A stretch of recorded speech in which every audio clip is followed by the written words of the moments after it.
नगर निगम अल्मोड़ा ने जनगणना 2027 को लेकर बड़ा ऐलान किया है, लेकिन इसके साथ ही कई सवाल भी खड़े हो रहे हैं। पहली बार पूरी जनगणना प्रक्रिया को 100% डिजिटल बनाने की तैयारी की जा रही है, जिसे प्रशासन ऐतिहासिक बता रहा है।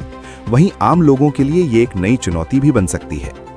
जनगणना का पहला चरण 25 अप्रैल 2026 से 24 मई 2026 तक होगा, जिसमें मकानों की गिनती की जाएगी। इसके बाद दूसरा चरण 9 फरवरी 2027 से 28 फरवरी 2027 तक चलेगा, जिसमें जनसंख्या का आंकड़ा जुटाया जाएगा। दोनों ही चरणों में प्रगणक घर घर जाकर डेटा इकट्ठा करेंगे।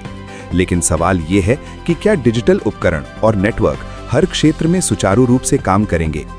इस बार पूरी प्रक्रिया मोबाइल एप्लीकेशन और ऑनलाइन सिस्टम पर आधारित होगी। जनगणना प्रबंधन एवं निगरानी प्रणाली के जरिए डेटा सीधे अपलोड किया जाएगा। हालांकि ग्रामीण और दूरस्थ इलाकों में इंटरनेट कनेक्टिविटी और तकनीकी समझ की कमी इस योजना की रफ्तार को प्रभावित कर सकती है। 10 अप्रैल से 24 अप्रैल 2026 तक नागरिकों को स्वगणना का विकल्प दिया गया है, जहां लोग खुद अपनी जानकारी ऑनलाइन भर सकते हैं। लेकिन डिजिटल साक्षरता की कमी वाले इलाकों में ये सुविधा कितनी कारगर होगी, ये बड़ा सवाल है। जनगणना 2027 एक बड़ा डिजिटल प्रयोग है। ये सफल हुआ तो प्रशासनिक कामकाज में क्रांति ला सकता है, लेकिन जमीनी हकीकत और तकनीकी चुनौतियां इसे कठिन परीक्षा भी बना सकती हैं। देखिए, जैसे इस बार हमारे वहाँ जनगणना की जानी है और इसमें कि जो नगरीय क्षेत्र में है उसमें जो नगर आयुक्त हैं वो प्रमुख जनगणना अधिकारी हैं। तो इसके क्रम में बताना चाहूँगी कि जो हमारी जनगणना का जो पहला चरण है वह अब 25 अप्रैल से स्टार्ट हो जाएगा और 24 मई तक ये जनगणना जो डोर टू डोर सर्वे है वो किया जाएगा।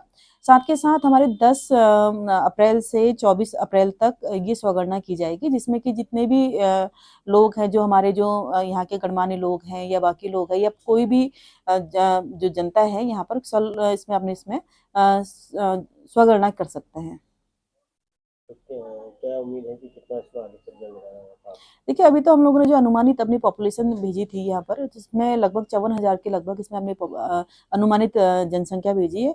तो अब ये देखना होगा, क्योंकि जो हमारा पहला है उसमें तो केवल हमारे जो हाउस होल्ड है, जो हमारे जो बिल्डिंग है, जो हमारे घर है वो गिने जाएंगे। साथ के साथ अभी हमारा जो उसमें सीएम पोर्टल में है ये काम किया जा रहा है। हमारे द्वारा सारे के सारे इसमें एचएलबी बना दी गई है। हमारे प्रगणक हम लोगों ने नियुक्त कर लिए, हमारे सुपरवाइजर हम लोगों ने नियुक्त कर दिए हैं। और इसके साथ ही 13 तारीख से हमारे उसमें 2 चरणों में यहाँ पर ट्रेनिंग दी जाएगी, जो कि नगर निगम के कार्यालय में ही होगी। जो हॉल है हमारा, वहाँ पर ये ट्रेनिंग होनी है।